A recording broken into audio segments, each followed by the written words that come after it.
Hello and welcome to Homestead Imaginations. I am Josh and I got a brooder made. Last year I had set up a brooder, but it was much smaller and it was pretty flimsy. It was held together by like wood glue and duct tape because of its basically it was mostly this stuff, which I got for free. It's it's got a board and then it's got some insulation. So I use it because I figured it'd like help with the insulation. So like the bottom, which is gonna be hard to see, but the bottom is off the ground a little bit. It's secured. It's 2 boards on each side. This is 2 feet by 8 feet in total length. Last year I only had a 2 feet by 4 feet. And on the bottom of the board, because it's the same as the side here, there is insulation, so it'll help keep it off the ground and hopefully not cold, because this is in my garage. And it took me a while. My garage, since we've lived in this house, has literally been a dumping ground for just all stuff, all tools, since we've moved in. Like, we literally haven't organized and actually taken care of the garage and got things in place so things are put away and neat.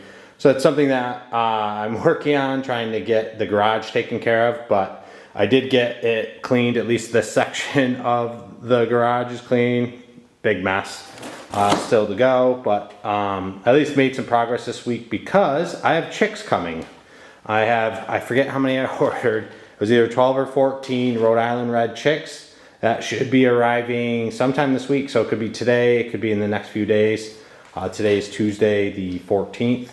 And so I've got just a little handle that's screwed in through the foam into the board, and then the extra screws I just cut off. But I've got a baseboard down here that I have then secured a little 2x4, basically to the side. So the siding is screwed to there. And then this back piece is screwed right through here, the top and bottom. So it is secure. The top actually can be removed so that all the sides can be completely removed from the bottom.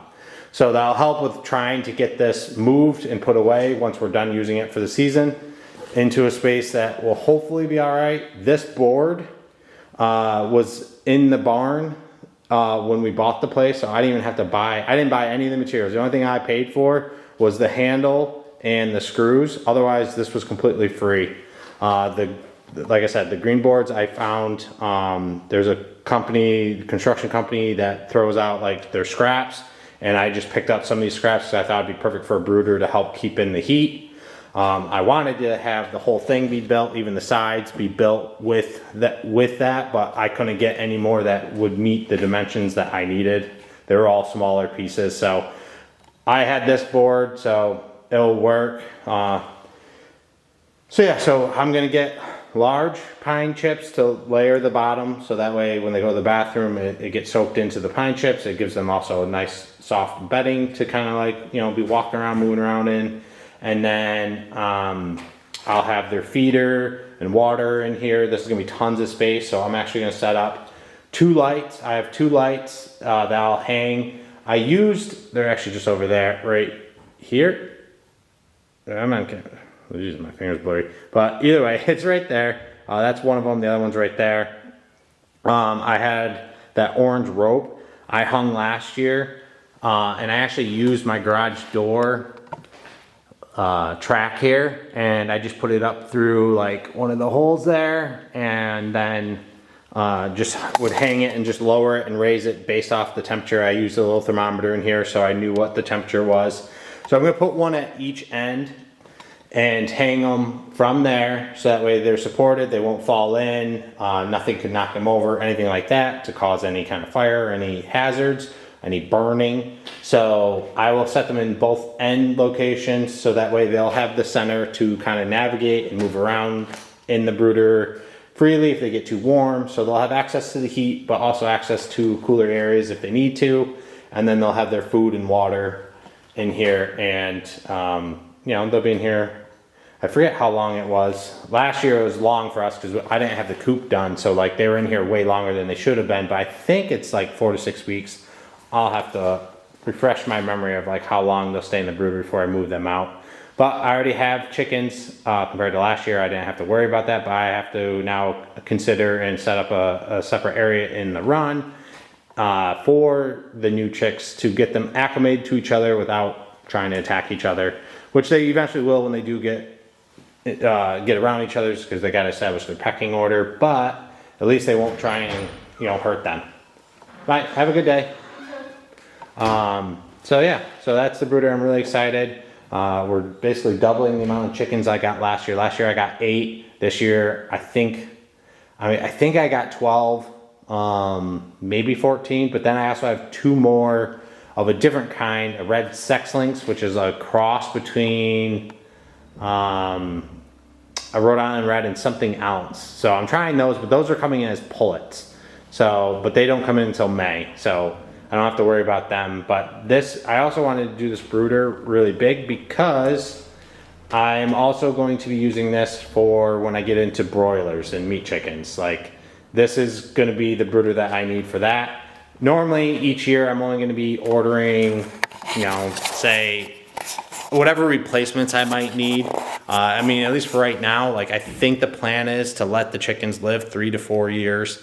While they're still in their prime laying, but once they get to older age, I will be processing them with the broilers to make room for the new chicks, so that way I keep young birds, I keep a young flock, keep eggs always in production, and not have birds that are just kind of hanging around and not really producing any eggs anymore. So I want to make sure that it's as efficient as possible.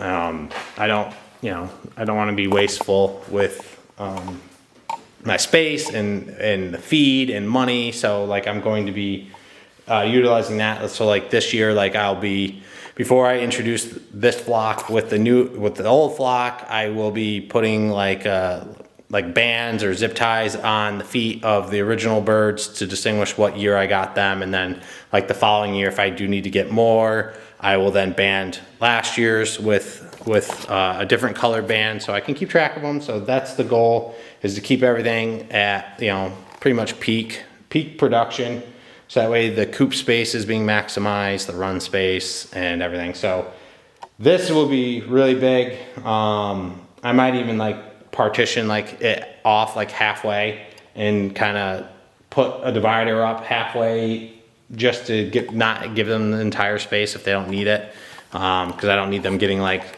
confused, or I'm sure they're smart enough to know like, oh, I need to go to the light to get warmth, but I don't want to chance it either. So I might partition it off for so they don't get too much space if I'm getting like just a few chicks, like maybe next year I only need like 3 or 4 or something. So it really depends on what my needs are from each year.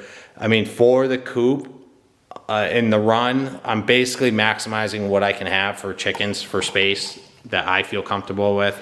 I want to make sure that the birds are happy. I want to make sure that they have all the spacing that they need.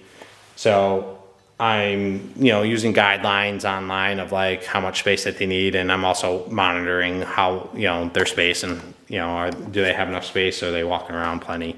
So this will pretty much maximize it. So I might not need to get any new birds next year. Hopefully I don't have any losses. I mean, I did lose 1 bird to a hawk, but since then I've had no issues, and now I'm keeping them. I have like an electric fence around their enclosed run.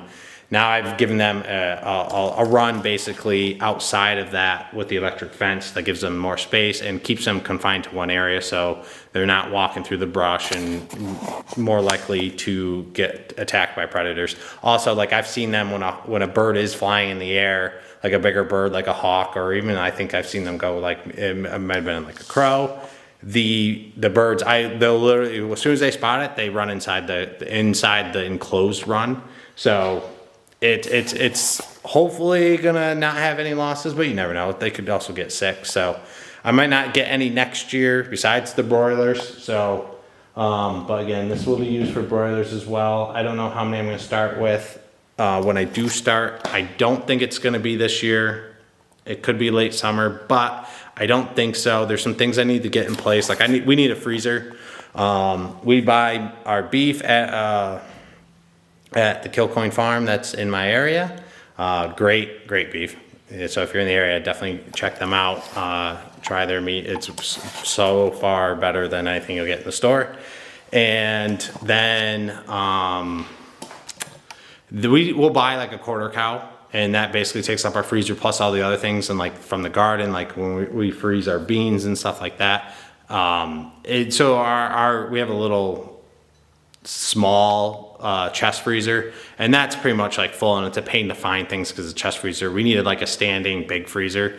So I need to get that because I can't harvest chicken and then have no place to put it. So I need that. I need like a stainless steel table for the processing aspect, and then I need like the plucker and the broiler and stuff like that to make the process go quicker.